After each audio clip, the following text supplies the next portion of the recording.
If your Casio KL60 label printer suddenly shows an ERR message, it usually means the printer has detected a small operational problem, such as an incorrectly installed tape cartridge, jammed tape, or low battery power.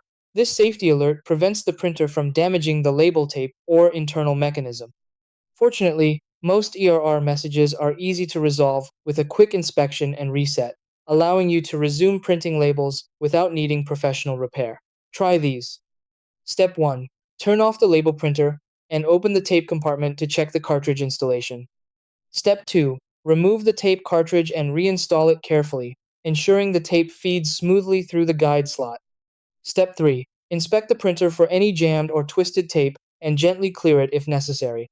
Step 4. Replace the batteries with fresh AA batteries or ensure the power supply is stable.